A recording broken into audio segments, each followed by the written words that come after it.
Hi guys, and thanks for joining me today. If you're new here, I'm Marilyn, and if you're returning, thanks so much for coming back. Now, my husband's going to be home from work in just under an hour so that we can leave for a vacation to the Rocky Mountains in Colorado. I'm not even fully packed yet, so what am I doing in the craft room? Well, I decided I needed to make a new sublimation tumbler to take with me. So here's what I'll use today. I'm going to use this Craft Express manual sublimation tumbler press. Inside I have what I call a burner tumbler. Now most presses say to have something inside as they preheat, so I use this sublimation tumbler over and over to heat them up. I'll also use a new sublimation tumbler for today's project. I'll also use some heat-resistant tape, a rotary cutter, a metal ruler, a heat-resistant glove, and this PYD Life sublimation paper. I'm going to start with a design that I found on Creative Fabrica. I'm going to show you how to take it into Canva, and you can make it more vivid, just more to your liking.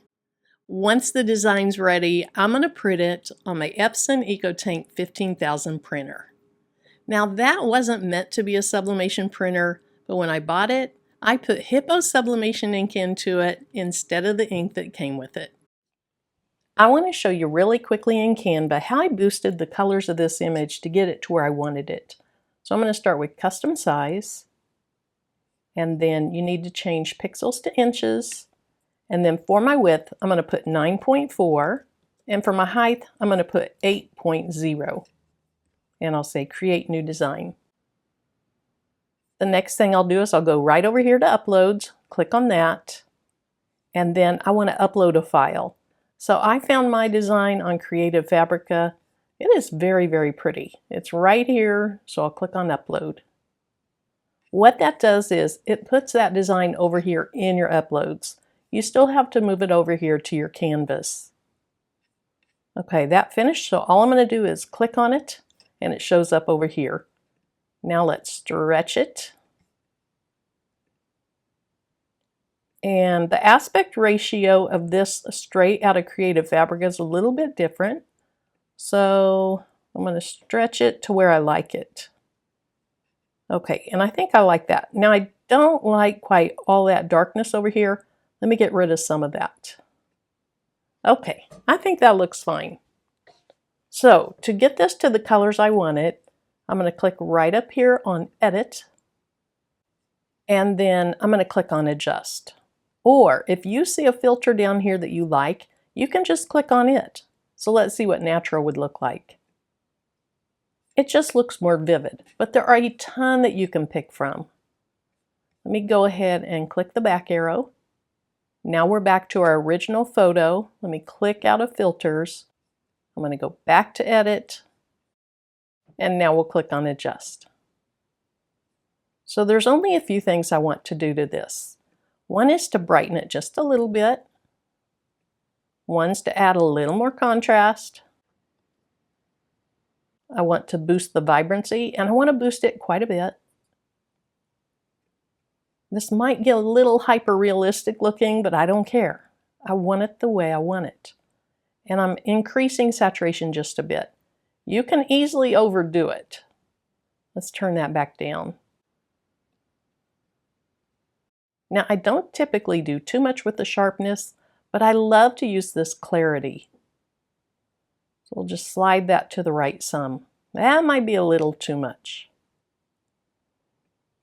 All right, let me go up here and see if I need to brighten it just a little bit more. And let's go back down a little bit. I really like that. So now what I'm going to do is I'm going to go ahead and click on Share, and I'll click on Download. Mine is set to PNG. That's what I'm going to leave it at. You can see that those adjustments are taking effect, and now it's ready. So I'll click on Download.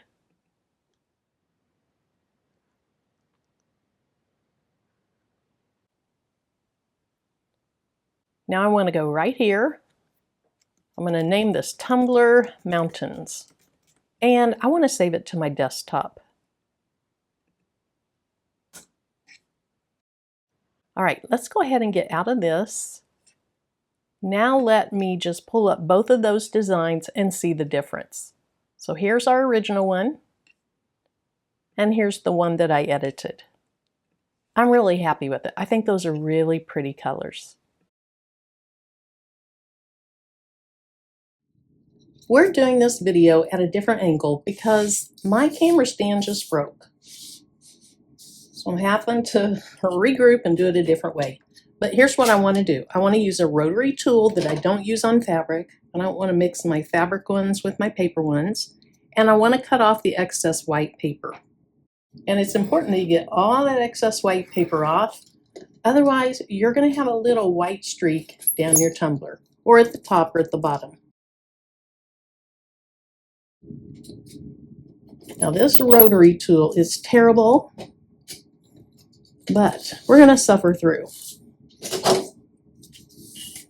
And I think actually part of the problem is little divots and cuts in the mat. It's not all the fault of the rotary tool. The next thing we'll do is we'll go ahead and wrap this around the tumbler and use some heat-resistant tape. This is my favorite tape.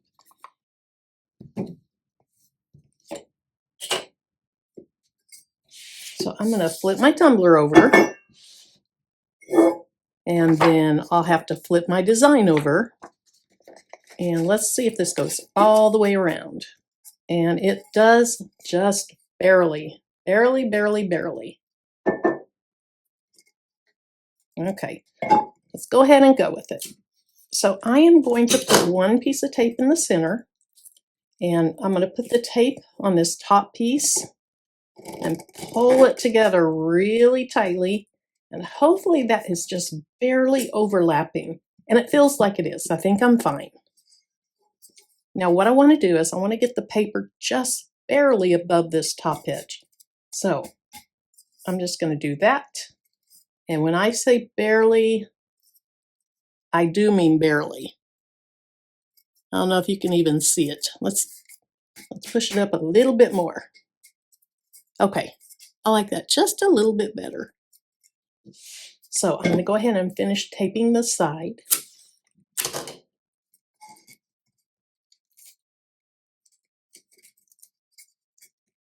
And pulling on that. That looks good. And then we'll do this side seam or the back seam down toward the bottom of the tumbler as well.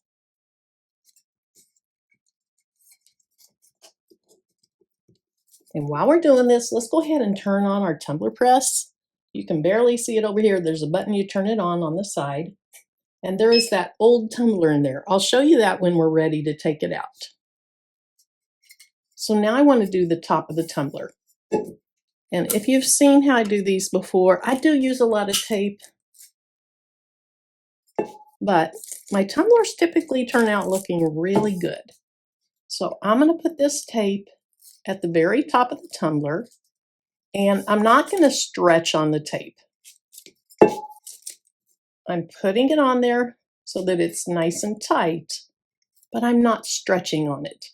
And the reason I do this is on the next one, I'm really going to stretch, and I feel like this tape secures the paper so the paper doesn't bunch up. So this time I want a longer piece, and I'm going to have it about half on. Whoops. Let's just open that up. The timer went off. It's not quite up to temperature yet, but I'm going to have this about half on, maybe slightly less than half on. And I'm going to hold it with my thumb.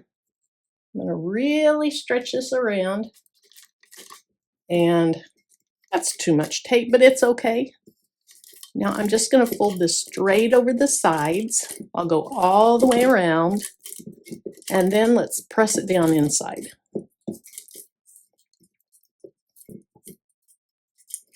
Then to make sure it's really up against the tumbler nicely, I just roll it on this mat. Sometimes I'll also press it with a little plastic tool, but this works perfectly fine. Okay, so now we have the bottom, and this is slightly longer than what I prefer. I don't mind a white streak around the bottom because it's beveled and you won't see that from when you're up above it. So at the bottom, I'm going to do the same thing that I did at the top.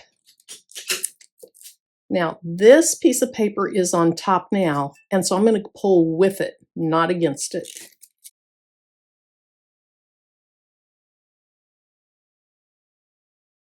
So now we're looking for puckers.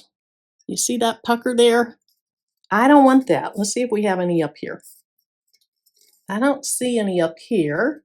And what can really help with that is to roll it on the table. Now, because this is beveled down here, the surface area is getting smaller. And so as the paper folds over, you can get little white kind of crinkly areas down here. And so that's why I like to try to really press it on so that you don't have any of those puckers. Okay, let's call that good because I've got to hurry. So here's the burner tumbler that I was talking about. It's the same one I use every time, and so it looks bad, but I'm never going to sublimate on that. The way I like to do this is I like to have some butcher paper to act as a paper cradle. And I like to have my seam at the front or the back to start off with. So, see how that acts as a little paper cradle? I'm doing this at 385 degrees Fahrenheit for 50 seconds. Once that time's up, I'll rotate it. I'll rotate it halfway, 180 degrees, and I'll do it 50 more seconds. And I'm hoping that that's fairly centered. Now, I should have checked the pressure before I started this. I kind of forgot that, but I think all I've done in this is 20-ounce tumblers, and so that pressure should be okay. Hopefully it is. Now notice the temperature fell. That is typical because that tumbler going in there is kind of cool. So don't worry about that temperature falling for a little bit. Let's get ready to rotate this. And so I can reach in there and I can watch for that seam to go by. Now I'm putting it at the back, checking to see if this is fairly centered. And now we'll close it again. The timer starts automatically.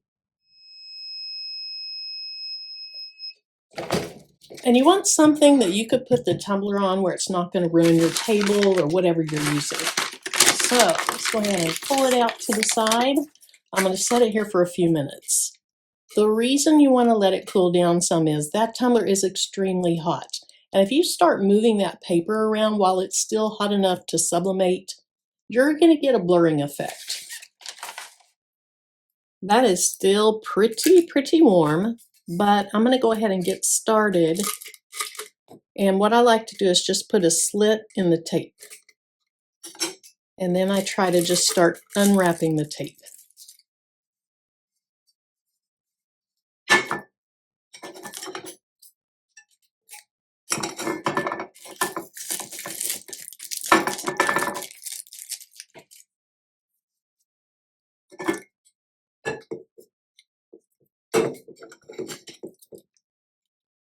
If you use scissors, be careful that you don't accidentally scrape your tumbler. You don't want to scratch off that coating. That looks good up there. All right, let's see. Oh, that's pretty. That is so pretty. There's the back seam. Let's look at the top. That looks really good. If you see something that looks white, it's probably just a glare because it looks really good. And then here's the bottom. And I'm very happy with how that turned out. I'm going to really enjoy using this on my trip. So thank you guys so much for joining me today. I hope you have a great rest of your day. And until my next video, bye-bye.